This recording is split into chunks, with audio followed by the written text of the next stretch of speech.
자, 다른 광고 없으시면 우리 하나님 말씀 같이 한번 보시겠습니다. 히브리서 11장 32절에서 40절까지 말씀입니다. 제가 한 절 읽고 여러분들이 한 절 읽고 해서 교도하시도록 하겠습니다. 내가 무슨 말을 더하리요? 기드온, 바락, 삼손, 입다, 다윗 및 사무엘과 선지자들의 일을 말하려면 내게 시간이 부족하리로다. 그들은 믿음으로 나라들을 이기기도 하며 의를 행하기도 하며 약속을 받기도 하며 사자들의 입을 막기도 하며 불의 세력을 멸하기도 하며 칼날을 피하기도 하며 연약한 가운데서 강하게 되기도 하며 전쟁에 용감하게 되어 이방 사람들의 진을 물리치기도 하며 여자들은 자기의 죽은 자들을 부활로 받아들이기도 하며 또 어떤 이들은 더 좋은 부활을 얻고자 하여 심한 고문을 받되 구차히 풀려나기를 원하지 아니하였으며 또 어떤 이들은 조롱과 채찍질 뿐 아니라 결박과 옥에 갇히는 시련도 받았으며 돌로 치는 것과 톱으로 켜는 것과 시험과 칼로 죽임을 당하고 양과 염소의 가죽을 입고 유리하여 환난과 학대를 받았으니 이런 사람은 세상이 감당하지 못하느니라. 그들이 광야와 산과 동굴과 토굴에 유리하였느니라. 이 사람들은 다 믿음으로 말미암아 증거를 받았으나 약속된 것을 받지 못하였으니 같이 읽겠습니다. 이는 하나님이 우리를 위하여 더 좋은 것을 예비하셨은즉 우리가 아니면 그들로 온전함을 이루지 못하게 하려 하심이라. 아멘.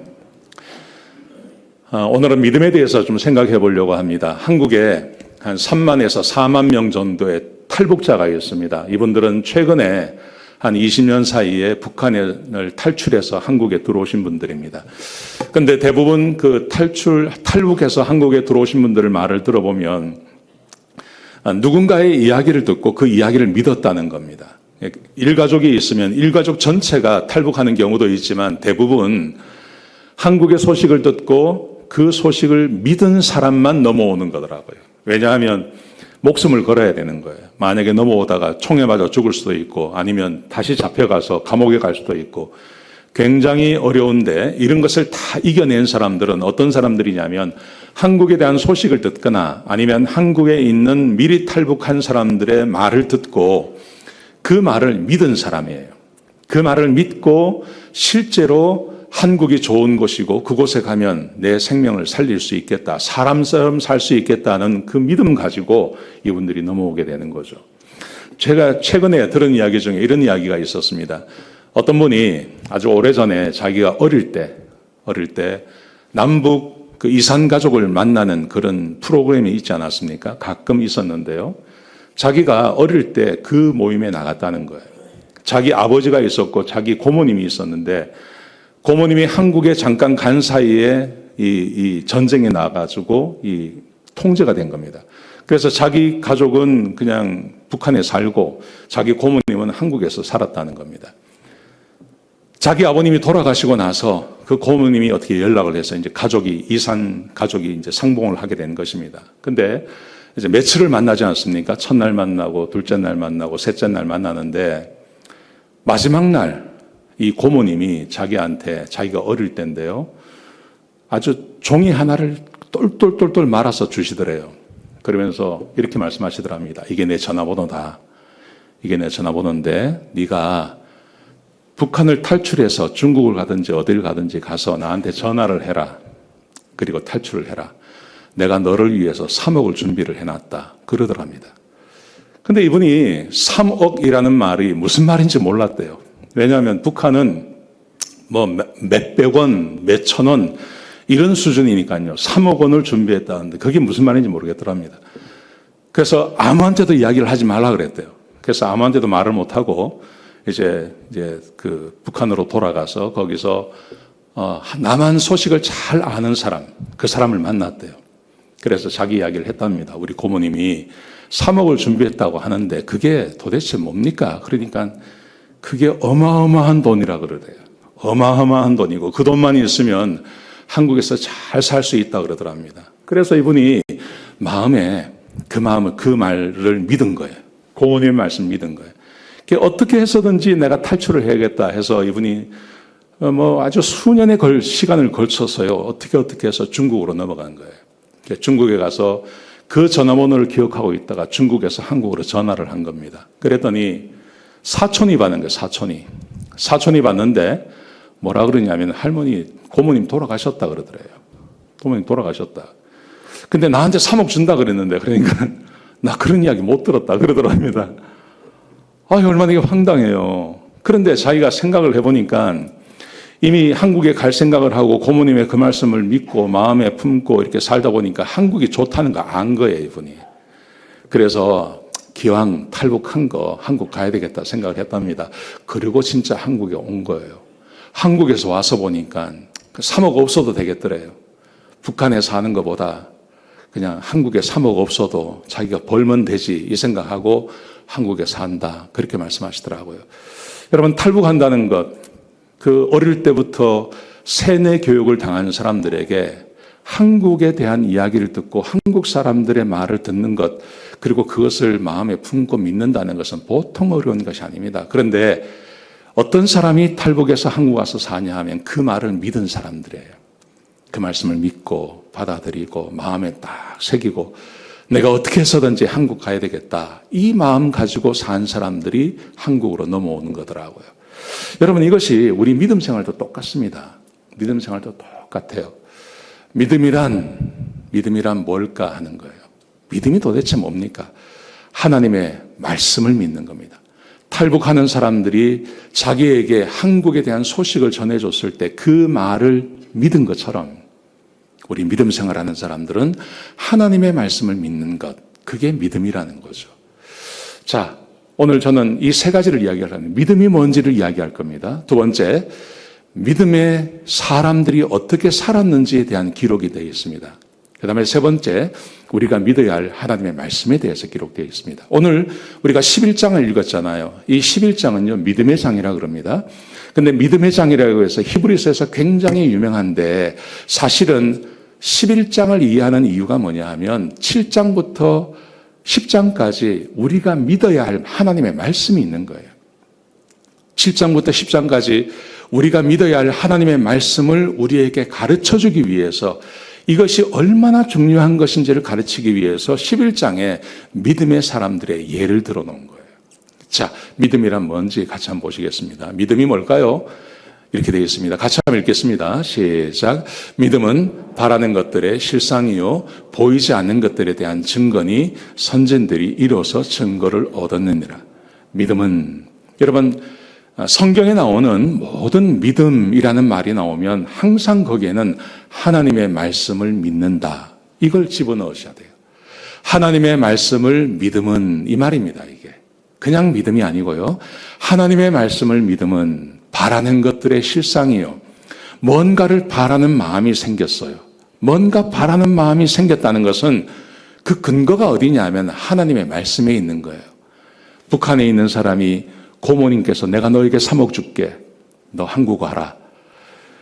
그 바라는 것이 생겼잖아요. 내가 한국 가야 되겠다. 근데 그 말은 어디서, 그 믿음은 어디서 생각이 되는 겁니까? 바라는 것이요, 고모님이 말씀하신 것에서 이 바라는 것이 생겨나는 거예요.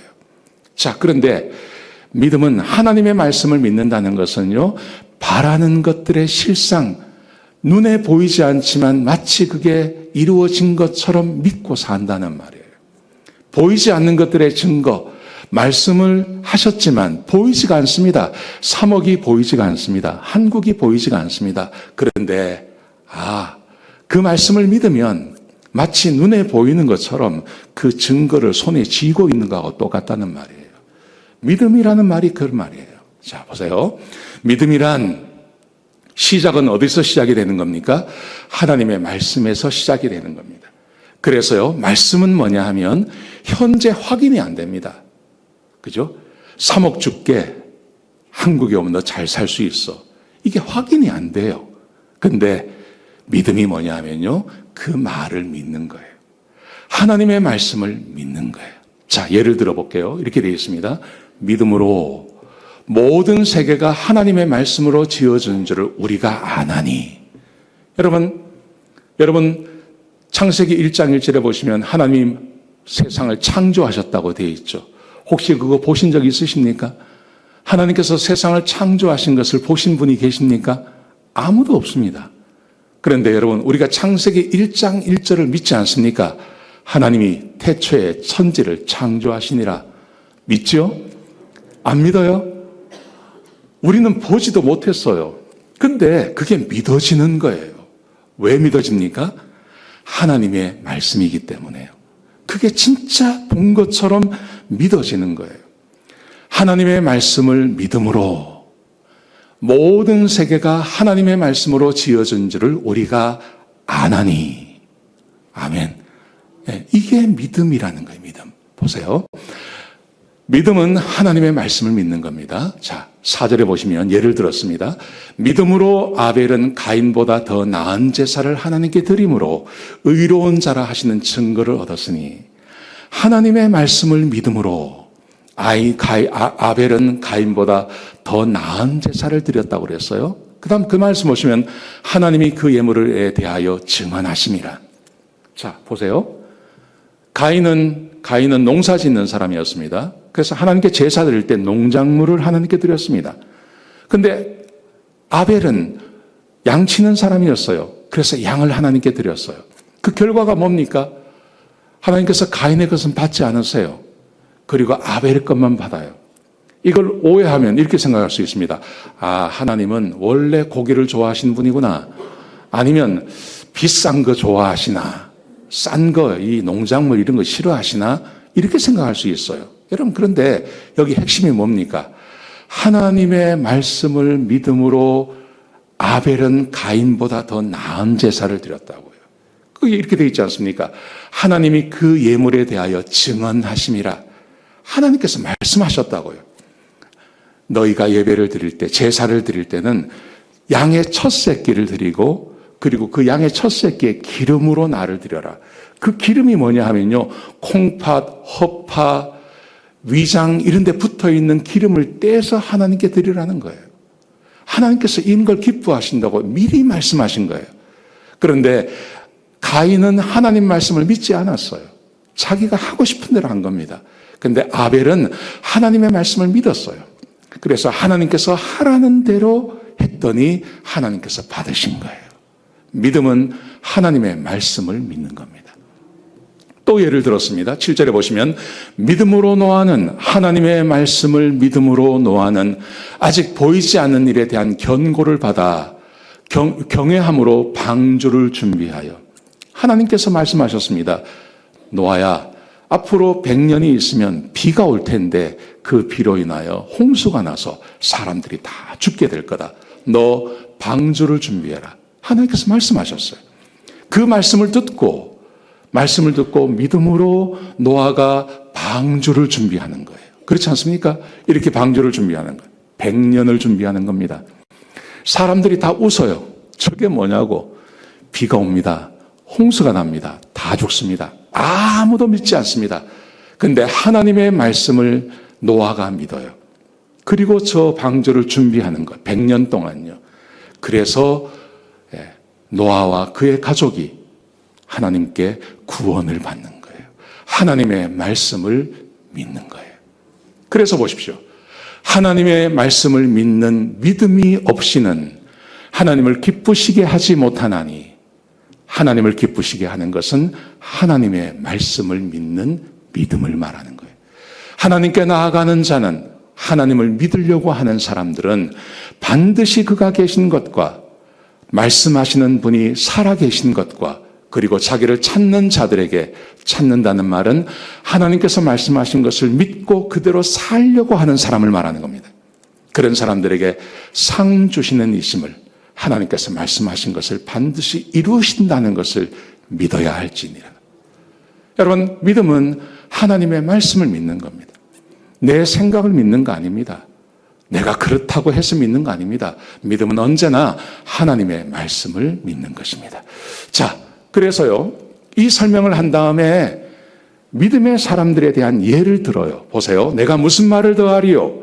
아브라함부터 쭉 설명을 해왔습니다. 그러다가 기드온, 바락, 삼손, 입다, 다윗 및 사무엘과 선지자들의 일을 말하려면 내게 시간이 부족하리로다.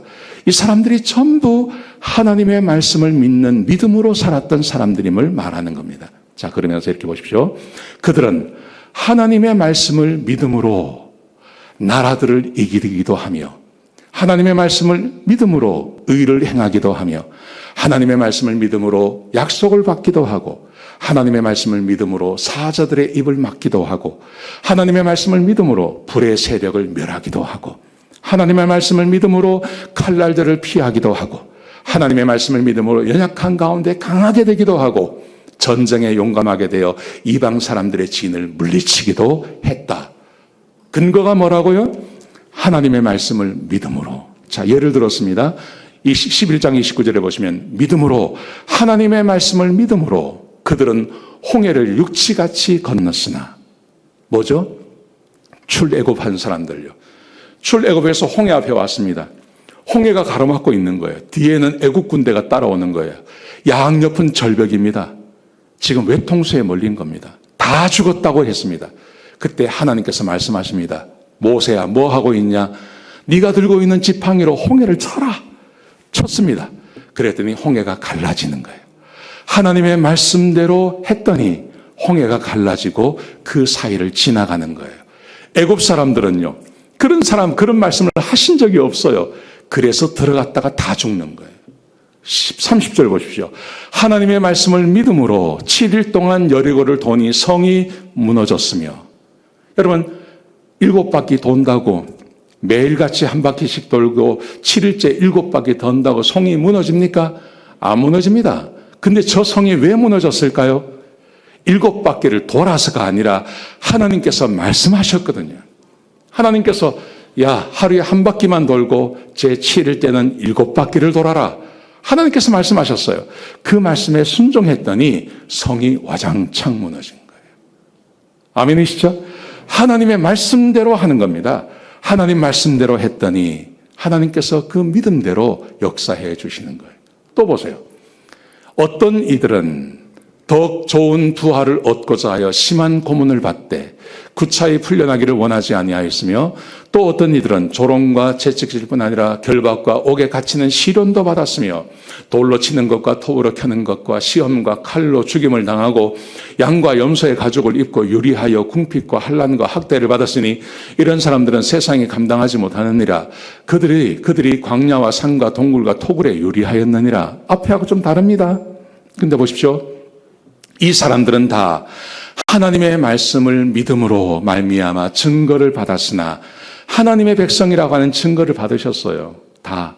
그런데 고난당해요. 어려움당해요. 참 이상하잖아요. 왜 그랬을까 하는 겁니다. 약속된 것을 받지 못하였으니 이는 하나님이 우리를 위하여 더 좋은 것을 예비하셨은즉. 어떤 사람들에게는 하나님께서 말씀하시는 겁니다. 모든 사람이 불을 이기고 전쟁에서 승리하는 게 아니라 어떤 사람들에게는 하나님께서 말씀하십니다. 네가 고난을 당해라. 네가 포로가 되라. 네가 아픔을 당해라. 그런데 그것을 이겨내면 내가 더 좋은 것을 주겠다. 그게 뭡니까?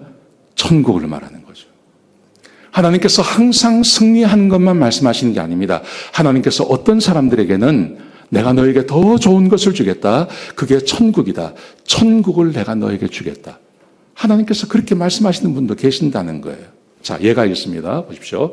24절에 보시면요. 모세가 나옵니다.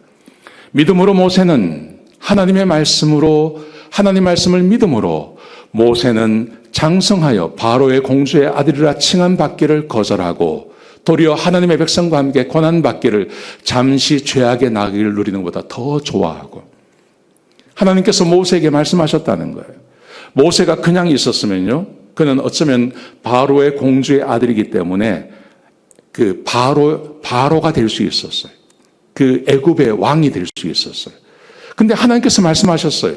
모세야, 너 내 백성과 함께 고난받아야 되겠다. 그리고 너 고난받으면 네가 지금의 삶보다 훨씬 어려울 수 있다. 그런데 네가 그 일을 잘 감당하면 너 천국에 오면 내가 너에게 천국의 많은 상으로 내가 갚아줄게. 하나님께서 그렇게 말씀하신 거예요. 모세가 그 말씀을 받아들인 겁니다. 믿은 겁니다. 그래서 그는 40년 동안 얼마나 많은 고생을 했습니까? 근데 보십시오. 도리어 하나님의 백성과 함께 고난받기를 잠시 죄악의 낙을 누리는 것보다 더 좋아하고 그리스도를 위하여 받는 수모를 애굽의 모든 보화보다 더 큰 재물로 여겼으니 이는 상 주심을 바라봄이라. 하나님께서 상 주시겠다고 약속하신 거예요. 그걸 믿은 거예요. 그래서 현재의 고난을 참아내고 그가 40년의 사역을 마치고 하나님께 가는 거예요. 아멘이십니까? 예. 모든 믿음은 하나님의 말씀에 근거한 것입니다. 하나님께서 말씀하시는 대로 우리가 살아가는 것입니다. 자, 그래서 자 보십시오. 믿음이라는 것은요, 하나님의 말씀을 믿고 순종하는 거예요. 이게 믿음입니다. 자, 그렇다면 우리가 믿고 순종해야 할 말씀이 뭐냐 하는 겁니다. 자, 이게 7절부터 10절까지 기록되어져 있습니다. 두 가지입니다. 예수님께서 하신 일을 믿어야 됩니다. 두 번째, 내가 해야 할 일을 믿어야 됩니다. 7절부터 7장부터 10장까지 하나님께서 이것을 우리에게 말씀하신 다음에 11장에 믿음의 사람들이 이렇게 살았다고 우리에게 소개해 주는 거예요. 자, 우리가 순종해야 될 말씀, 예수님께서 하신 일이 뭔지, 우리가 해야 할 일이 뭔지 같이 한번 보시겠습니다. 예수님께서 하신 일이 있습니다. 두 가지를 하셨습니다. 첫 번째, 대제사장이 되어주셨습니다. 두 번째, 우리를 위해서 하늘에 있는 참 장막, 참 지성소에 들어가셔서 우리를 위해서 제사를 드려주셨습니다. 예수님께서 이 일을 하셨습니다. 자, 이게 뭔지 좀 더 보시죠. 대제사장이신 예수님이십니다. 이러한 대제사장은 우리에게 합당하니 예수님이 우리의 대제사장이시라는 거예요. 왜냐하면 그분은 거룩하고 악이 없고 더러움이 없고 죄인에게서 떠나 계시고 하늘보다 더 높으신 분이시기 때문에 예수님은 우리의 대제사장이 되시기에 합당하신 분이십니다. 20절에 보시면요, 그 대제사장 되시는 것을 누가 명령하셨냐 하면 하나님께서 명령하셨습니다. 보십시오. 21절에 보시면 오직 예수는 자기에게 말씀하신 이로 말미암아, 예수님께 말씀하신 이가 누굽니까? 하나님이십니다. 하나님께서 뭘 말씀하시냐면 맹세로 되신 것이라, 주께서 맹세하시고 뉘우치지 아니하시리니 하나님이 후회가 없으시다는 거예요. 뭘요? 내가 영원히 제사장이라 하셨도다. 하나님께서 예수님에게 너 대제사장이 되어서 백성들을 위해서 제사를 드려라 하고 하나님이 예수님께 명령하셨다는 겁니다. 자, 어떤 제사를 드렸을까요? 이렇게 말씀하십니다. 하늘에 있는 진짜 지성소에 우리 예수님께서 들어가셨습니다.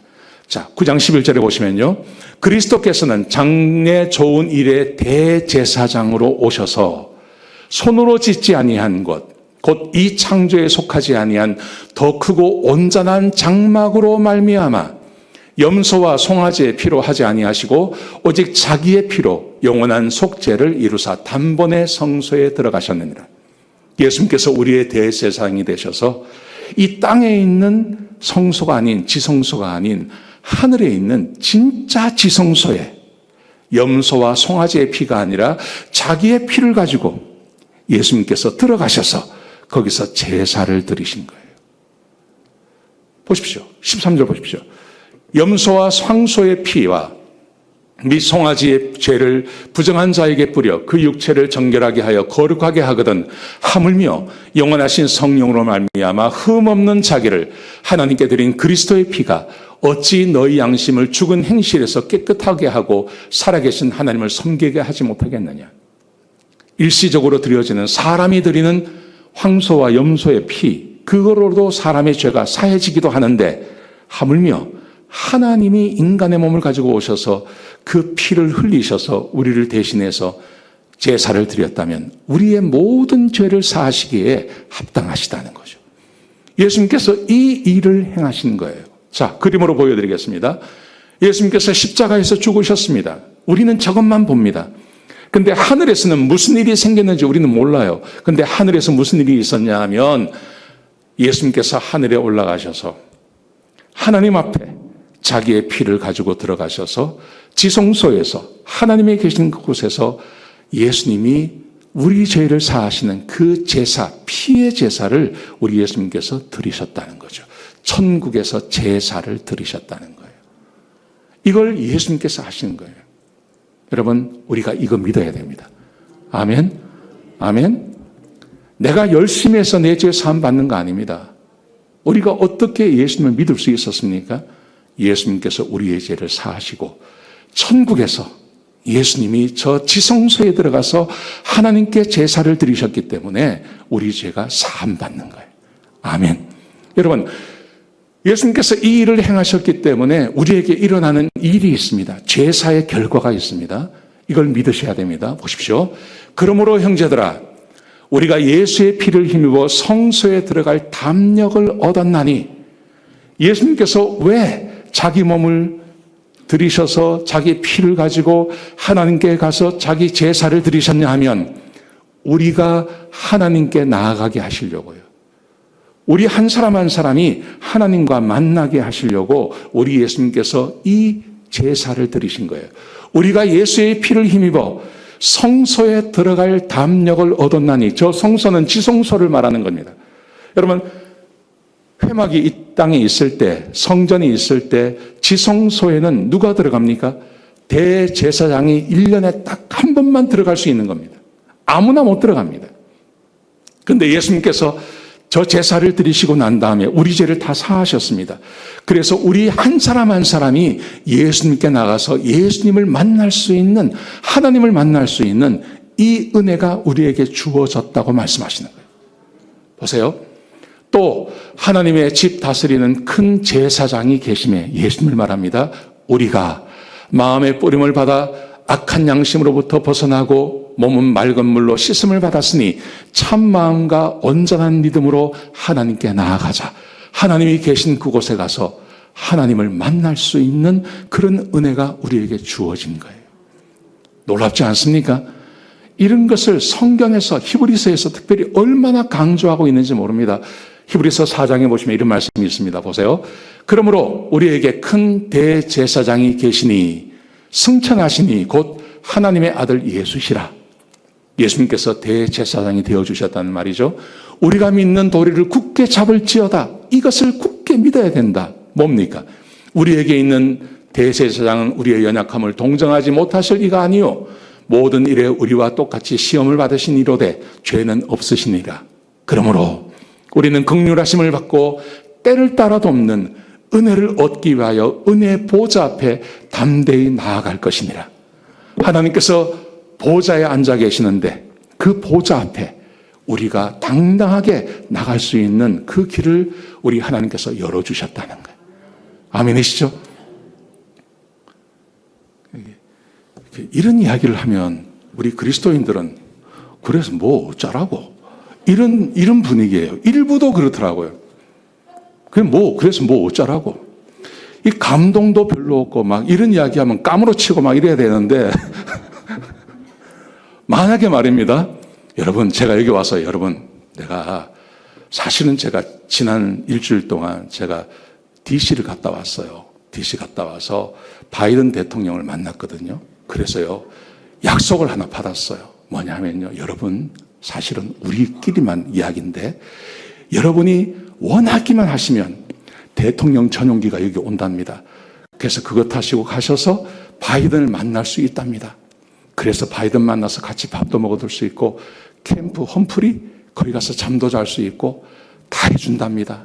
그러면 여러분 어떡하시겠어요? 그래서 뭐 어쩌라고 뭐 이러시겠습니까? 막 까무러치고 진짜냐 그러고 막 난리가 날 거 아닙니까?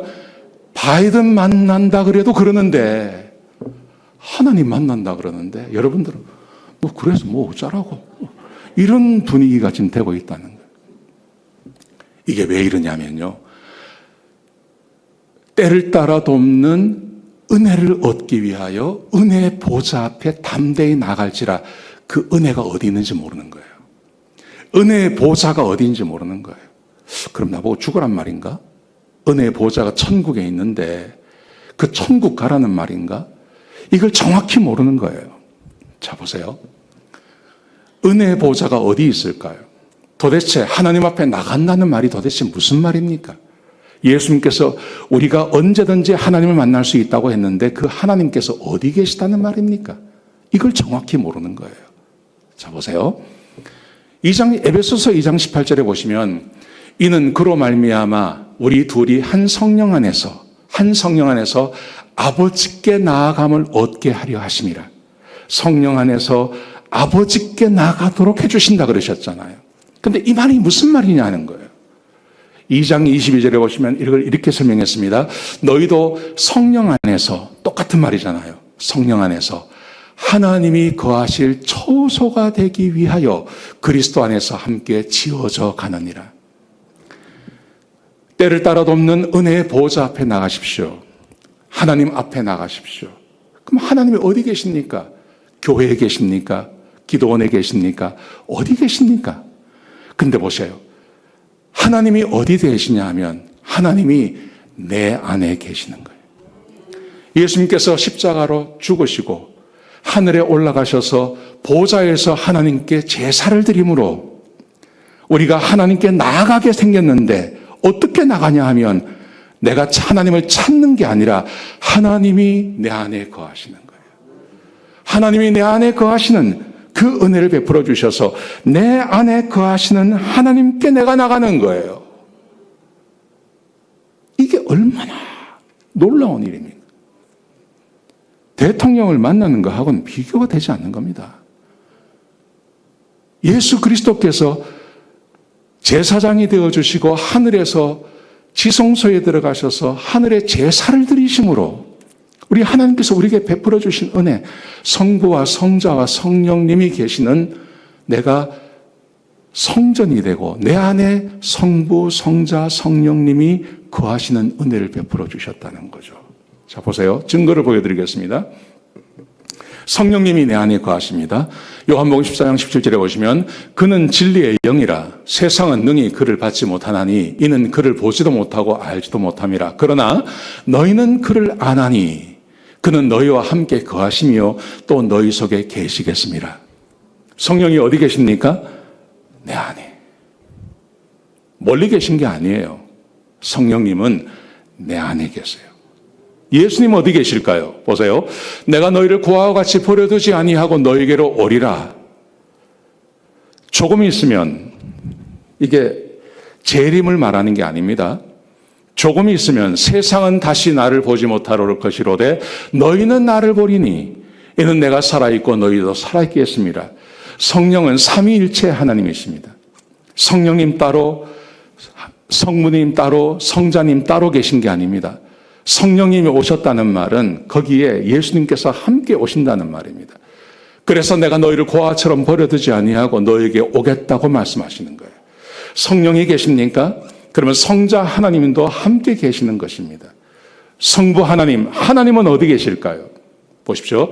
요한복음 14장 20절에 보시면 그날에는 내가 아버지 안에, 너희가 내 안에, 내가 너희 안에 있는 것을 너희가 알리라. 성령님이 내 안에 계십니다. 예수님께서 내 안에 계십니다. 근데 내 안에 계신 예수님이 하나님 안에 계십니다. 그리고 우리가 예수님 안에 계십니다. 내가 예수님이 내 안에 계십니다. 이 말의 의미는 성령 하나님과 성자 하나님과 성부 하나님이 내 안에 함께 계신다는 것입니다. 여러분, 이것을 우리 예수님께서 행해 주신 것입니다. 예수님께서 십자가에 죽으시고 하늘의 지성소에 들어가셔서 예수님께서 자기의 몸과 피로 하나님 앞에 제사를 드리심으로 우리에게 베풀어 주신 것, 성부와 성자와 성령 하나님이 우리 안에 거하시는, 내가 성전이 되어 주시는 그런 은혜를 우리에게 베풀어 주신 거예요. 이게 얼마나 놀라운 것입니까? 여러분, 이것에 대해서요, 여러분 그렇게 감동이 없으시겠지만 한번 이거 보십시오. 시편 23편에 보시면 다윗이 이렇게 고백합니다. 내 평생의 선하심과 인자하심이 반드시 나를 따르리니 내가 여호와의 집에 영원히 살리로다. 다윗의 평생의 소원, 그것은 하나님의 집에 거하는 거예요. 그때는 성전이 그냥 있었지 않습니까? 한 곳에 있지 않았습니까? 그러니까 그 한 곳에 있는 성전에서 하나님과 함께 지내는 것이 너무 좋은 거예요. 이걸 이렇게 사모하는 거예요. 27장 4절에 보시면 다윗이 이렇게 말합니다. 내가 여호와께 바라는 한 가지 일, 그것을 구하리니 곧 내가 내 평생에 여호와의 집에 살면서 여호와의 아름다움을 바라보며 그의 성전에서 사모하는 그것이라. 하나님의 성전, 하나님의 집에 내가 평생 그곳에 있으면서 내가 거기서 살고 싶습니다. 왜요? 하나님께서 도우시니까요. 때를 따라 돕는 은혜를 하나님께서 도와주시니까 다윗이 그것을 사모하는 거예요. 또 보십시오. 65편 4절에 보시면 주께서 택하시고 가까이 오게 하사 주의 뜰에 살게 하신 사람은 복이 있나니 주의 집 안에 들어가지 않아도 괜찮다는 거예요. 그냥 뜰에서만 살아도 좋겠습니다. 우리가 주의 집 곧 주의 성전의 아름다움으로 만족하리이다. 구약의 사람들은 성전에 머물고 싶은 마음이 있었어요. 근데 거기는 아무나 못 들어가요. 정해진 사람만 들어갈 수 있는 거예요. 그곳에 들어가서 하나님의 위로를 받고 하나님의 도우심을 받고 하나님께서 임재하시는 것을 경험하면 너무너무 좋은 거죠, 그게. 그래서 그것을 늘 사모했던 것입니다. 시편 92편에 보시면 이렇게 말합니다. 의인은 종려나무같이 번성하며 레바논의 백향목같이 성장하리로다. 왜요?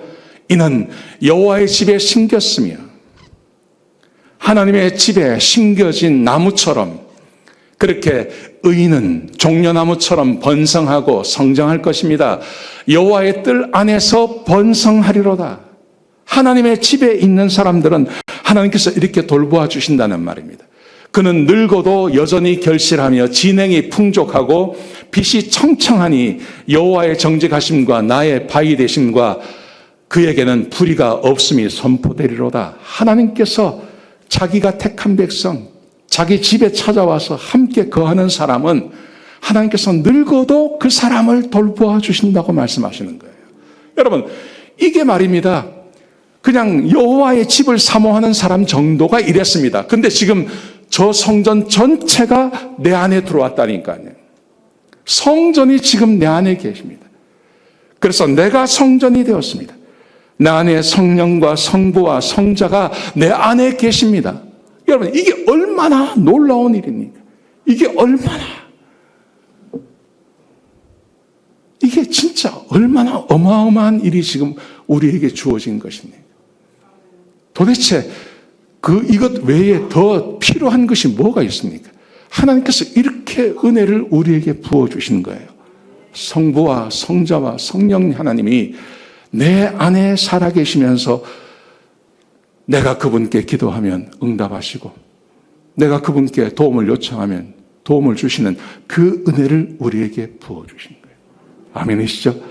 저는 새벽마다 아침에 일어나서 기도합니다. 주기도문 가지고 기도하는데요. 하늘에 계신 우리 아버지. 여러분, 하늘에 계신 우리 아버지란 말이 저 멀리 계시다는 말이 아닙니다.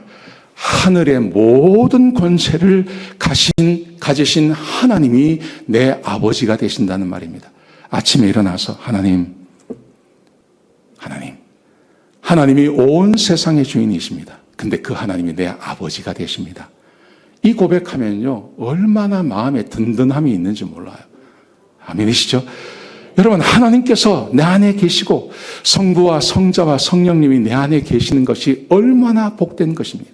하나님, 오늘 하루 주님 은혜 가운데 살기를 원합니다. 하나님 좀 도와주십시오. 하나님 은혜를 내려주십시오. 오늘 하루 복되게 살게 해주십시오. 여러분, 이 기도하면요, 얼마나 마음에 든든함이 있는지 몰라요. 그렇지 않습니까? 하나님, 우리 아들이 헬리콥터 합니다.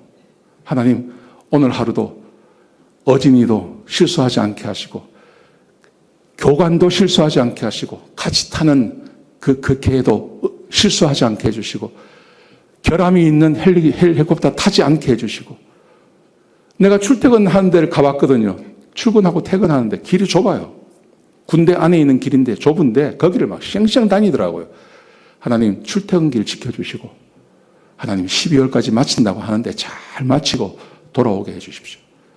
하나님, 그 하나님이 나와 함께 하실 줄로 믿습니다. 하나님께서 우리 어진이와 함께 하시고 축복해 주십시오. 여러분, 이게 왜 안 되겠습니까? 내 안에 거하시는 하나님, 멀리 계신 게 아니라니까요. 고래고래 소리 질러야 할 게 아니라니까요. 내 안에 계시는 하나님, 응답해 주십시오. 기도하는 거죠. 보십시오.